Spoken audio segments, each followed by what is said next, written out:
ఇటు రాష్ట్రంలోనైనా కాంగ్రెస్ పార్టీకి మంచి భవిష్యత్తు ఉంటుందని 2029 కల్లా మేము ఒక మంచి పొజిషన్లోకి రాగలమని నమ్మకం మా అందరికీ ఉంది. ఈరోజు చంద్రబాబు గారు ముఖ్యమంత్రి ప్రజల తీర్పును గౌరవిస్తూ ఆయనకు మరొకసారి శుభాకాంక్షలు తెలియజేస్తుంది కాంగ్రెస్ పార్టీ.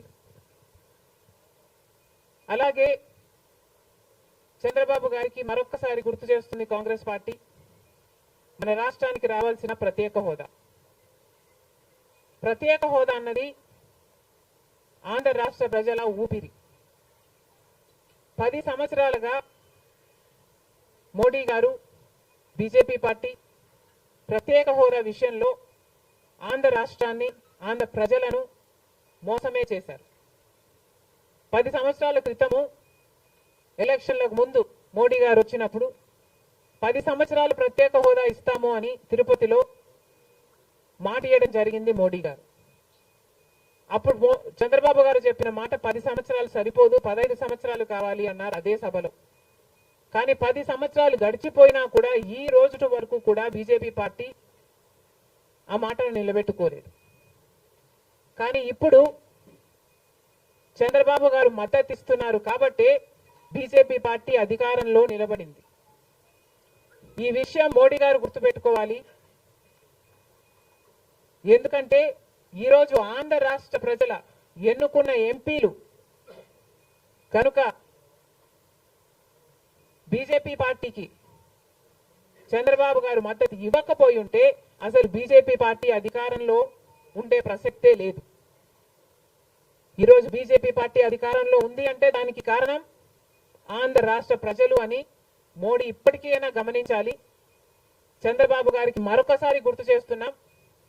చంద్రబాబు గారు బీజేపీ పార్టీతో ఎలక్షన్లకు ముందు పొత్తు పెట్టుకుంటున్నప్పుడే కాంగ్రెస్ పార్టీ పదే పదే చెప్పడం జరిగింది, ఒక్క మాట అయినా తీసుకోకుండా, కండిషనల్ సపోర్ట్ అయినా మీరు ఎక్స్టెండ్ చేయకుండా, మీరు బేషరతుగా స్పెషల్ స్టేటస్ అన్న కండిషన్ పెట్టకుండానే మీరు బీజేపీ పార్టీకి ఎందుకు అలయన్స్ పెట్టుకున్నారు చంద్రబాబు గారు అని అప్పుడు ప్రశ్నించడం జరిగింది.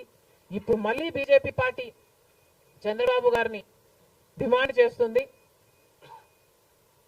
ఇప్పుడు మళ్ళీ కాంగ్రెస్ పార్టీ చంద్రబాబు గారిని డిమాండ్ చేస్తుంది. బికాస్ మీరు ఇచ్చిన ఎంపీల వల్ల ఆంధ్ర రాష్ట్ర ప్రజలు ఎన్నికైన ఎంపీలను మీరు బీజేపీ పార్టీకి ఇచ్చారు కాబట్టి ఈరోజు బీజేపీ పార్టీ అధికారంలో ఉంది కాబట్టి చంద్రబాబు గారు ఈ విషయాన్ని గుర్తుపెట్టుకొని ఇప్పటికైనా మొండి పట్టైనా సరే స్పెషల్ స్టేటస్ అన్నది ఆంధ్ర రాష్ట్రానికి అవసరం కాబట్టి ఇప్పటికైనా స్పెషల్ స్టేటస్ మీద చంద్రబాబు గారు సీరియస్ గా వర్క్ చేసి ఇది సాధించుకు రావాలి అని కాంగ్రెస్ పార్టీ ఆంధ్ర రాష్ట్ర ప్రజల తరఫున డిమాండ్ చేయడం జరుగుతుంది. ఒక స్పెషల్ స్టేటసే కాదు, పోలవరం ప్రాజెక్టు కూడా ఉంది. పోలవరం ప్రాజెక్టుకు చంద్రబాబు గారు 2 రోజుల క్రితం వెళ్ళడం జరిగింది. నిజానికి పోలవరం ప్రాజెక్టు రాజశేఖర రెడ్డి గారి ఆలోచన. 2004లోనే రాజశేఖర రెడ్డి గారు 10,000 కోట్లతో 20 లక్షల ఎకరాలకు నీళ్లు ఇవ్వాలి అని తలపెట్టిన ప్రాజెక్టు పోలవరం ప్రాజెక్టు. రాజశేఖర రెడ్డి గారి హయాంలోనే కుడి ఎడమ కాలువలు పూర్తి చేయడం జరిగింది. ఆ కాంగ్రెస్ హయాంలోనే 4,500 కోట్లు అంటే దాదాపుగా 40% పనులు పూర్తి చేయడం కూడా జరిగింది. కానీ తర్వాత అధికారంలోకి వచ్చిన చంద్రబాబు గారు పోలవరం ప్రాజెక్టు కాస్టును అమాంతంగా 29,000 కోట్లకు పెంచారు. కానీ పనులు మాత్రం పూర్తయినట్టు ఎక్కడా కనిపించలేదు. 2018 కల్లా నేను పూర్తి చేస్తాను అని రాసి పెట్టుకోండి అని చంద్రబాబు గారు ఆ రోజు అసెంబ్లీ సాక్షిగా ఛాలెంజ్ కూడా చేశారు. కానీ పోలవరం ప్రాజెక్టు చంద్రబాబు గారి వాళ్ళ సాధ్యం కాలేదు, పూర్తి చేయలేదు. ఆ తర్వాత అధికారంలోకి వచ్చిన జగన్మోహన్ రెడ్డి గారు పోలవరం ప్రాజెక్టుని మళ్ళీ రివర్స్ టెండరింగ్ అంటూ మొదలుపెట్టి 55,000 కోట్ల రూపాయలకు దాన్ని ప్రాజెక్టు కాస్ట్ను పెంచారు. తీరా చూస్తే ఏ పని జరగలేదు. ఇప్పటికైనా చంద్రబాబు గారు చెప్తున్న మాట ఏమిటి అంటే 75% పనులు మా హయాంలోనే పూర్తయ్యాయి, 25% పనులు మిగులున్నాయి, నేను పూర్తి చేస్తాను అని చెప్పడం జరిగింది మొన్న చంద్రబాబు గారు. చంద్రబాబు గారిని కాంగ్రెస్ పార్టీ ప్రశ్నిస్తుంది, మరి 25% పనులు మాత్రమే మిగులుంటే 4 సంవత్సరాలు పడుతుంది అని మీరు ఎందుకు చెప్పారో చంద్రబాబు గారు సమాధానం చెప్పాలి. పోలవరం ప్రాజెక్టు మీద ప్రజలకు క్లారిటీ లేదు కాబట్టి పోలవరం ప్రాజెక్టు మీద ఒక వైట్ పేపర్ మీరు రిలీజ్ చేయండి. దాంట్లో అసలు పోలవరం పరిస్థితి ఏమిటి, దాని డిజైనింగ్ దగ్గర నుంచి మొదలు పెడితే అసలు దాని ప్రస్తుత పరిస్థితి ఏమిటి, మీరున్న 5 సంవత్సరాల అధికారంలో ఉన్నప్పుడు ఏం చేశారు, తర్వాత జగన్మోహన్ రెడ్డి గారు ఏం చేశారు, ఇప్పుడు ఏమి చేయాలి, ఎగ్జిక్యూషన్ కథ ఏమిటి, అన్నిటి మీద చేస్తుంది. ఇదే కాకుండా రాష్ట్రంలో ఎన్నో సమస్యలు ఉన్నాయి. ఏపీ రీఆర్గనైజేషన్ యాక్ట్ లో మనం తెచ్చుకోవాల్సింది, సాధించుకోవాల్సింది ఎన్నో ఉన్నాయి. అవన్నీ కూడా క్యాపిటల్ సిటీ అయితేనేమి, పోర్ట్లు అయితేనేమి, కడపలో స్టీల్ ఫ్యాక్టరీ అయితేనేమి, వీటన్నిటి మీద చంద్రబాబు గారు పని చేయాల్సి ఉంటుంది. మన రాష్ట్రంలో ఎక్కడా లేని విధంగా 50 లక్షల మంది బిడ్డలు ఉద్యోగాలు లేకుండా ఉన్నారు.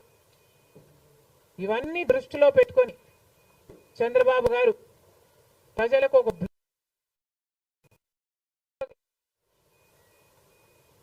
బాగుంటుందని కాంగ్రెస్ పార్టీ భావిస్తుంది.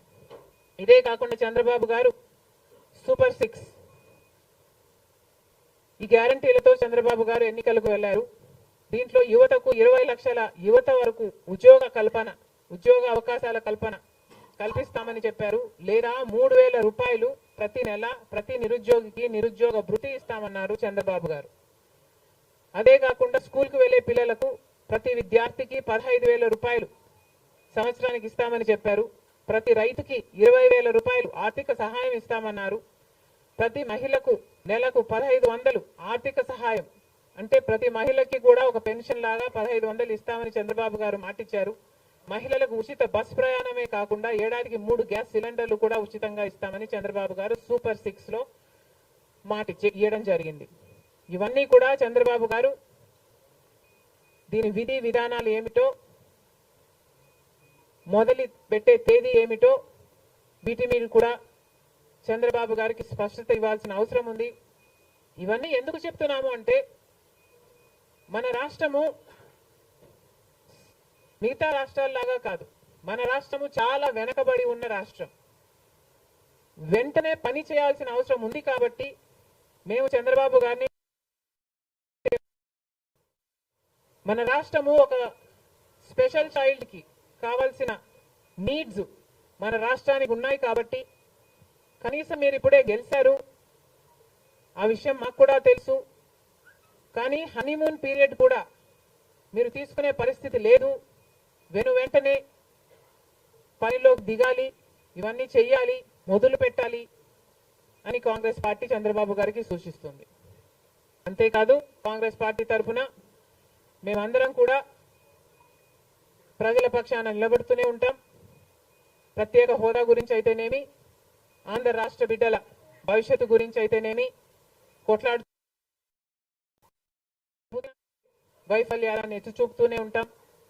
ఒక కన్స్ట్రక్టివ్ అపోజిషన్ గా కాంగ్రెస్ పార్టీ నిలుస్తుందని ఆంధ్ర రాష్ట్ర ప్రజలకు మరొకసారి ఏపీపీసీసీ మాటిస్తుంది.